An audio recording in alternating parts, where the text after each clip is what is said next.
আসসালামু আলাইকুম রহমতুল্লাহ। প্রিয় দর্শক, আশা করি আপনারা ভালো আছেন। আমিও ভালো আছি আল্লাহর রহমতে, আলহামদুলিল্লাহ। আমি আপনাদের সামনে আজকে বর্তমান পরিস্থিতি, চলমান পরিস্থিতি নিয়ে কিছু কথা নিয়ে আপনাদের সামনে উপস্থিত হয়েছি। আর বাস্তব একটা চিত্র আপনাদের সামনে তুলে ধরবো ইনশাআল্লাহ। আপনারা জানেন বর্তমানে ইসকন হিন্দুত্ববাদী ইসকন সংগঠনের একটা চক্রান্ত সারা বাংলাদেশব্যাপী মুসলমানদের বিরুদ্ধে চলতেছে। বিভিন্ন জায়গায় তারা প্রেমের ফাঁদে, বিয়ের প্রলোভন দেখিয়ে বিভিন্ন সময়ে মুসলিম মেয়েদেরকে দর্শন করা হইতে নিয়া, নষ্ট করা হইতে নিয়া এবং পতিতালয়ে বিক্রি করা হইতে নিয়া সমস্ত কিছু তারা করতেছে।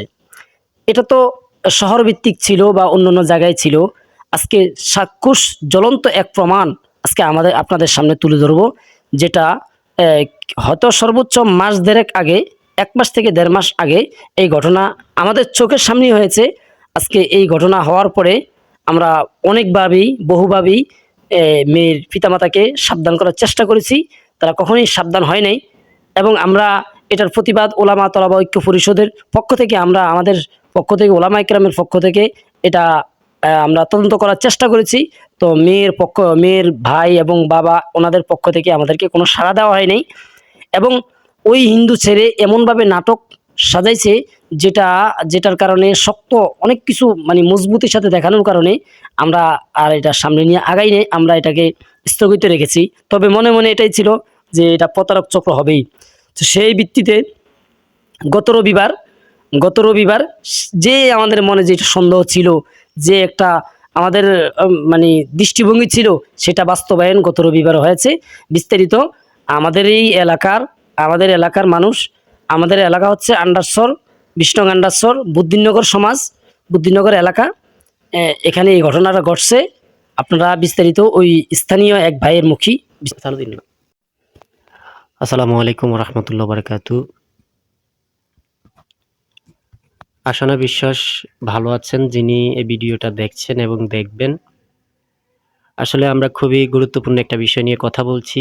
আমার আগে প্রিয় ভাই ইসমাইল ভাই কিছু গুরুত্বপূর্ণ বিষয় বলেছে, যে আসলে আমরা জানি বর্তমান প্রেক্ষাপটে বাংলাদেশে যে ইসকন নামে যে উগ্রবাদী হিন্দুত্ববাদী যে দল, যেই একটা সংগঠন, যারা আসলে গ্রামে গঞ্জে শহরে বাংলাদেশের প্রতিটা আনাচে কানাচে ছড়িয়ে গেছে এবং তাদের পরিকল্পিতভাবে তারা যেই সমস্ত কর্মকাণ্ড করছে তার ভিতরে অন্যতম তাদের কাজ হচ্ছে মুসলিম নারীদের সতীত্ব হনন করা, সতীত্ব নষ্ট করা, তাদেরকে আপনার বিভিন্ন কৌশলের মাধ্যমে তাদের সাথে সম্পর্ক গড়া এবং তাদের সাথে আপনার যেটা হচ্ছে বিবাহ করাও কিন্তু তাদের পরিকল্পনার অংশ। এবং যেকোনো কিছুর মূল্যে আসলে তাদের উদ্দেশ্য হচ্ছে যে আসলে একটা নারীর সতীত্ব নষ্ট করা, তার সাথে আসলে যৌন সম্পর্ক করা। তো এটা কিন্তু তাদের ধর্মীয়ভাবে বা তাদের একটা যেটা হচ্ছে কি, আমার মনে হয় যে তাদের একটা কাজ, তাদেরকে এই ধরনের কাজে লেলিয়ে দিয়েছে কিছু হিন্দু যুবকদেরকে। তো তেমনই ঘটনা আমরা কিন্তু ইতিপূর্বে আপনারা জানেন বাংলাদেশের অনেক জেলাতে, অনেক জায়গায় কিন্তু আমরা এই ধরনের ঘটনা শুনতেছি যে অমুক জায়গায় হয়েছে, আমরা অনলাইনে দেখতেছি। তো আসলে আমাদের নোয়াখালী আন্ডারচর ইউনিয়ন, আপনারা জানেন যে আমরা হয়তো অনেকে ভেবে বসে আছি যে হয়তো এটা সারা দেশে হইতেছে, গাজীপুরে হয়েছে, ওই জেলায় হয়েছে, সেই জেলায় হয়েছে, কিন্তু আমার নোয়াখালীতে হয় না বা হইতেছে না। আমি তার বাস্তব একটা উদাহরণ আপনাদেরকে দিতে চাই যে আমাদের নোয়াখালীতে, আমাদের আন্ডারচর ইউনিয়নে কিন্তু এরকম একটা ঘটনা ঘটেছে। তো সেটা আসলে আপনারা জানেন বুদ্ধিনগরের পশ্চিম সাইডে। আমি আসলে এখন চাইছি না আসলে তাদের নাম উল্লেখ করার জন্য বা তাদেরকে ওইভাবে উপস্থাপন করার জন্য। আমি জাস্ট এতটুকুই বলতে চাই যে আসলে একটা ইসকনের একটা মেয়েকে নষ্ট বা একটা মেয়ের ইজ্জত হনন করার তাদের যে পরিকল্পনা, তাদের যে কি সাজানো গোছানো পরিকল্পনা, সেটা কিন্তু আপনি যে কেউ কিন্তু তাদের এই পরিকল্পনায় আপনার যেটা হচ্ছে কি তাদেরকে বিশ্বাস করতে বা তাদের কাছে হার মানতে বাধ্য হবে। তেমনি আপনারা জানেন যেকোনোভাবে আসলে আমাদের যে পরিচিত ওই মেয়েকে তারা আসলে যেকোনোভাবে রাজি করিয়ে তারা কিন্তু বিয়ে করেছিল। আপনার যেটা হচ্ছে যে চট্টগ্রামে, মূলত ও চট্টগ্রামে থাকতো এবং ওই ছেলেও চট্টগ্রামের বাসিন্দা হিসাবে তাকে পরিচয় দিয়েছিল। যেকোনোভাবে তার সাথে সম্পর্ক হয়েছে, এক পর্যায়ে তারা কি কোর্টে গিয়ে যেকোনোভাবে তারা বিয়ে করেছে।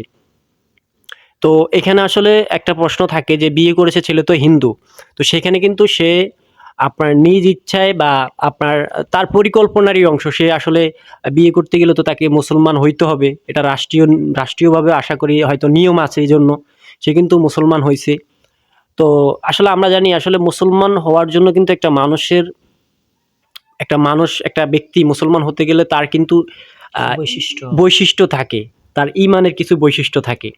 তো আসলে শায়েখ, আপনি যদি ইমানের বৈশিষ্ট্য নিয়ে কিছু বলেন, তার পরবর্তীতে আমি বলতেছি। আসলে ইসলাম গ্রহণ করা একটা হলো তাসদিক তাসদিক ফিল কলব, অর্থাৎ কলবে এটা বিশ্বাস করা, আর এটা হলো আরকান বিল লিসান, জবান দ্বারা উচ্চারণ করা। এই দুইটা হইলো প্রধান বৈশিষ্ট্য। এরপরে ঈমান আনার পরে সর্বপ্রথম তার উপরে আল্লাহ তাআলার হুকুম, পাঁচ ওয়াক্ত নামাজকে ফরজ করা দেওয়া হয়েছে এবং অন্যান্য বিধানগুলো, এটা অনেক উলামায়ে কেরাম দেখবেন জানেন। তো সেক্ষেত্রে সে যে মুসলমান হয়েছে কাগজে কলমে শুধু, তার মুসলমান হওয়া, বাকি তার সুরতে সিরতে কোনোভাবেই সে মুসলমানের কোনো চিহ্ন রাখে নাই। সে ব্যাপারে ইনশাল্লাহ আমার ভাই বলবেন ইনশাল্লাহ। জি, তো আসলে আমি মানে আমার কথা ছিল বা এটা নিয়ে আমি আগেও বলেছি, শাহেককে আমি জিজ্ঞেস করছি যে আসলে একটা ব্যক্তি সে একটা মেয়েকে বিয়ে করার জন্য মুসলমান হয়েছে, তাহলে সে ইমানের কোন বৈশিষ্ট্য অর্জন করলো? না, ইমানের কোনো বৈশিষ্ট্য অর্জন করতে পারেনি। হ্যাঁ, একটা ব্যক্তি যদি মুসলমান হয় কোনো নারীর উদ্দেশ্যে, তাহলে তো সেই ইমানের কোনো বৈশিষ্ট্য অর্জনই করলো না।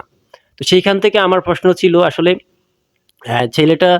ছেলে আর মেয়ে একদিন রাতের বেলা, রাতের 11টার দিকে আমি বাজার থেকে আসছিলাম। তো দেখলাম যে একটা প্রাইভেট কার দাঁড়ায় আছে রাস্তার উপরে। তখন ওই প্রাইভেট কার ওনার কাছ থেকে জানতে পারলাম, ওই ড্রাইভারের কাছ থেকে জানতে পারলাম যে এদিকেই কোনো একটা কেসে তারা আসছিল। ওই বিষয়টায় অতটা অবগত ছিলাম না।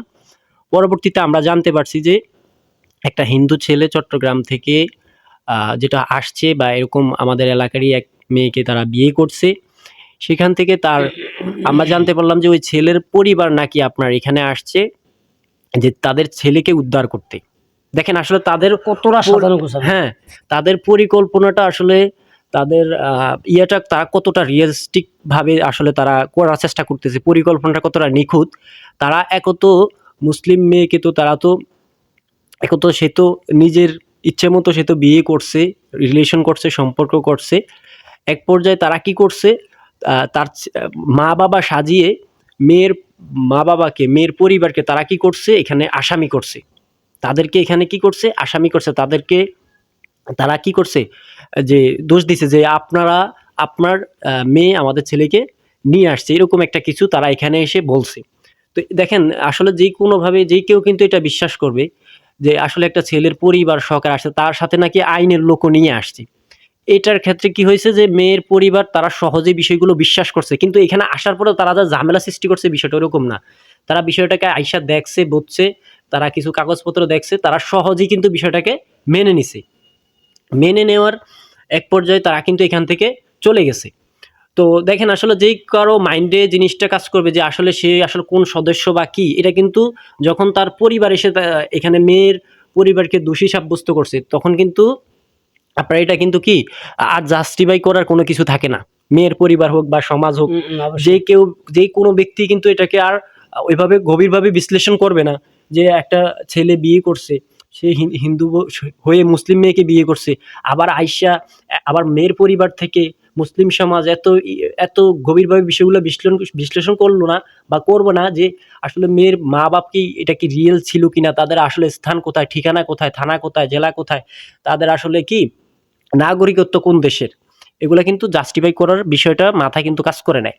তারপরও এই বিষয়গুলো আমার মাথায় বারবার প্রশ্ন তুলছে। আমি যদিও ইসমাইল ভাইয়ের সাথে এই বিষয় নিয়ে অনেকবার বলছি যে ভাই দেখেন আসলে এই সবই পরিকল্পিত সাজানো ঘটনা। এই ছেলে থাকবে না। এই ছেলের উদ্দেশ্য হচ্ছে, দেখেন আমরা মুসলমানরা এত সহজ সরল, আমরা এতটা বিশ্বাস করি আসলে মানুষের এই ছলনাকে। ওই ছেলের এই বিষয়গুলোকে তো আমরা মেনে নিছি, কিন্তু আমরা ওই ছেলেকে কিন্তু মেয়ের পরিবার বাড়িতে থাকতেও দিছি।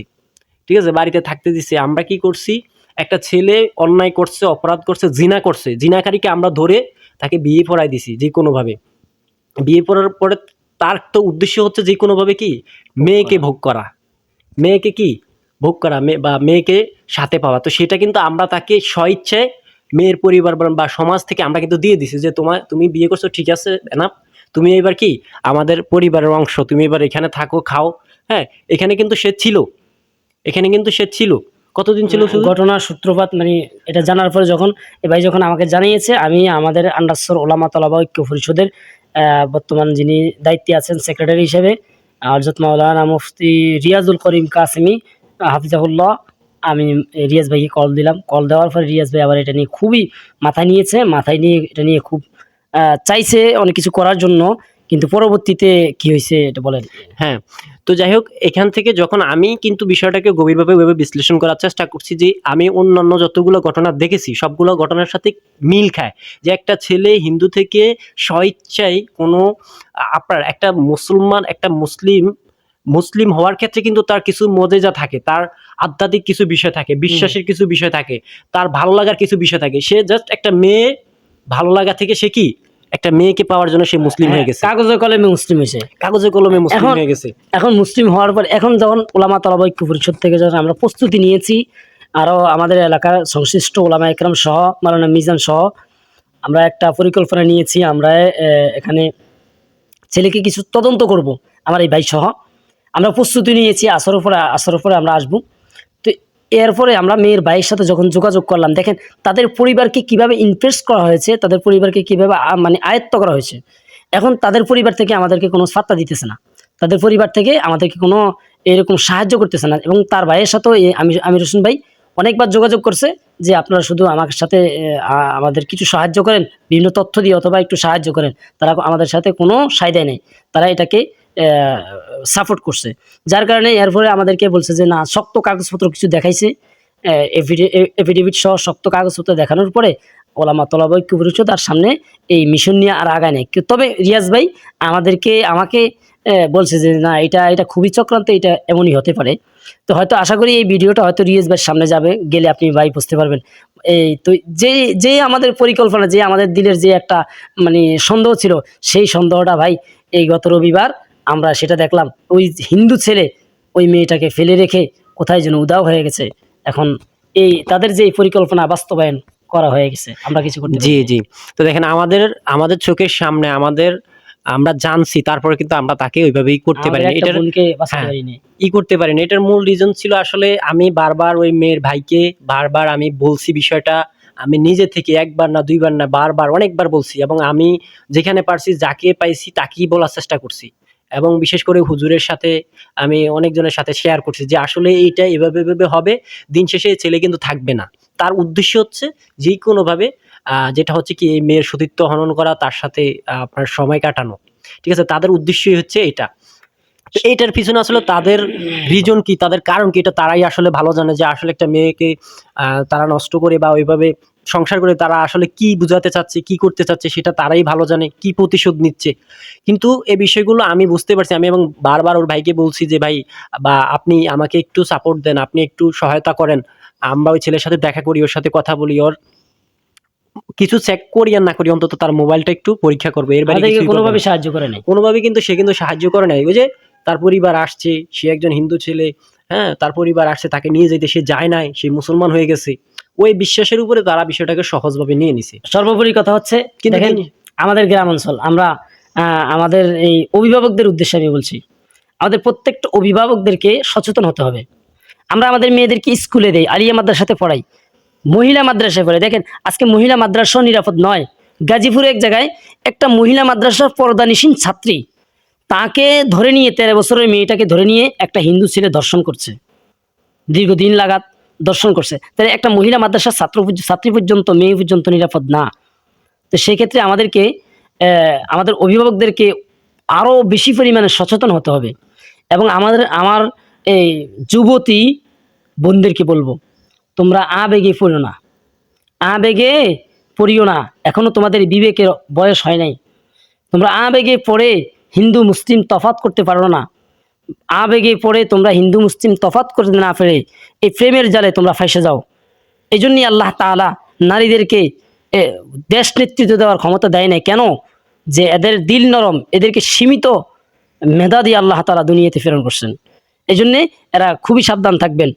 যে গ্রাম অঞ্চল, আমাদের গ্রাম অঞ্চলে, গ্রামের প্রত্যন্ত অঞ্চলে তারা এই প্রত্যন্ত অঞ্চলগুলি বেছে নিয়েছে। এই জন্যে প্রত্যন্ত অঞ্চলগুলিতে চোকান্না বিচক্ষণ লোক খুবই কম।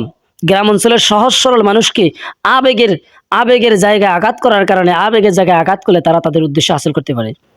এই জন্য এটা শহরকেন্দ্রিক সীমাবদ্ধ থাকে না, এটা তাদের পরিকল্পনা, তাদের সেই শকুনের নজর, সেই থাবা আমাদের সেই গ্রামের প্রত্যেকটা ফরতে ফরতে ফসাই গেছে। এই জন্য আমরা আমাদের গ্রামবাসী প্রত্যন্ত অঞ্চল থেকে আমরা আমাদের সাবধান হতে হবে। আমরা এটার বিরুদ্ধে মানে খুবই সোচ্চার হতে হবে। কোনো যেন হিন্দুত্ববাদী আমাদের সাথে এরকম সম্পর্ক করতে না পারে, আমরা খুবই সাবধান থাকতে হবে ইনশাআল্লাহ। জি, আসলে তো যে বিষয়টা বলছিলেন আমাদের ভাই, খুবই গুরুত্বপূর্ণ একটা বিষয়। আর বিশেষ করে মেয়েদের তো বা তাদের তো আবেগ, ইমোশন, তাদের বিষয়টা তো আছে। পাশাপাশি আমরা মুসলিমরা, আমরা মুসলিম সমাজের মানুষ, আমরাও কিন্তু অনেকটা ইমোশনাল।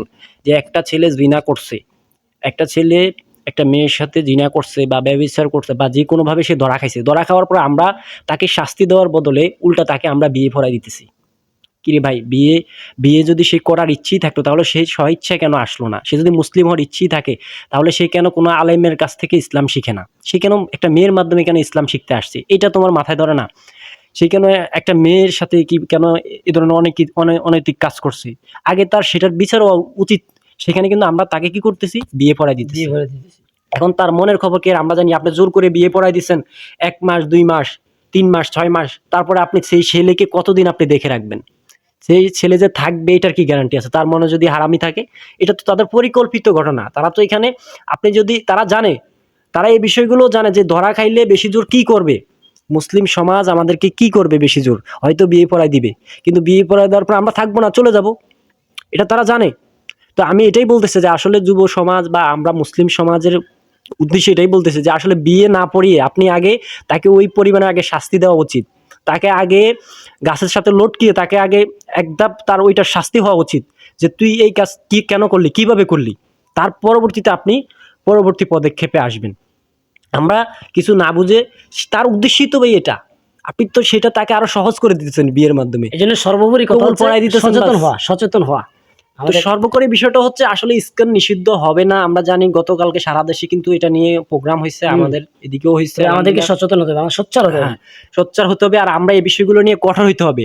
সহজেই বিয়ে পড়ায় দিলে সমাধান হয়ে যাবে না। আমাদের বর্তমান যারা অভিভাবক সরকার, তারা কখনই ইসকনকে নিষিদ্ধ করবে না, আর তারা ইসকনকে আরো প্রতিষ্ঠা করবে। অতএব আমরা আমাদের জায়গা থেকে তাদেরকে প্রতিহত করতে হবে, এটাই মূল কথা। এই প্রতিহত করতে হবে এবং ধরা খাইলে বিয়ে নয়, বিয়ে এটা তারা জানে, তাদেরকে কতল করতে হবে, কর্তন করতে হবে। আগে তার শাস্তি হইতে হবে, তার পরবর্তী পদক্ষেপ আসবে। কোনো কথা নেই, সরাসরি করে দেওয়াটা এটা এক ধরনের বোকামি। তারা জানে আমাদের মাইন্ড সম্পর্কে যে এরা বেশি জোর কি করবে, বিয়ে পড়ায় দিবে। বিয়ে পড়ায় আমি 1 মাস থাকবো, চলে যাব। এটা তার মাইন্ডে যদি হারামি থাকে, তার পরিকল্পনার অংশ থাকে, এগুলো তাদের পরিকল্পনার অংশ। তারা জানে যে বেশি জোর বিয়ে পড়ায় দেয় আর কি করে। তো আমি বলতে চাই এটাই যে আসলে বিয়ে না পড়ি আগে তাকে শাস্তি দেওয়া উচিত। ওই মেয়েকে, ওই ছেলেকে শাস্তি দেওয়া উচিত। তারপরে আপনার বিয়ে বা যে কোনো বিষয়ে পদক্ষেপ, তার পরবর্তী পদক্ষেপ আপনারা নিতে পারেন ইনশাআল্লাহ। কিন্তু সহজে আমরা বিয়েটা যেন না পড়াই। এই সহজে বিয়ে পড়ার কারণে আজকে কিন্তু এই ছেলে কিন্তু চলে গেছে। সে ছেলে কিন্তু থাকে নাই দিন শেষে। আমরা জানছি, বুঝছি, চেষ্টা করছি, কিন্তু হয় না। যাক, এখন কিন্তু আমাদেরকে সামনের দিকের বিষয়গুলো আরো একটু কঠোরভাবে আমাদেরকে দমন করতে হবে বা আমাদেরকে চেষ্টা করতে হবে এই ধরনের কর্মকাণ্ড যেন না ঘটে ভবিষ্যতে আমাদের সমাজে, আমাদের দেশে ইনশাল্লাহ। এই বলি আমরা আজকের মতো এখানেই শেষ করছি। আসসালামু আলাইকুম।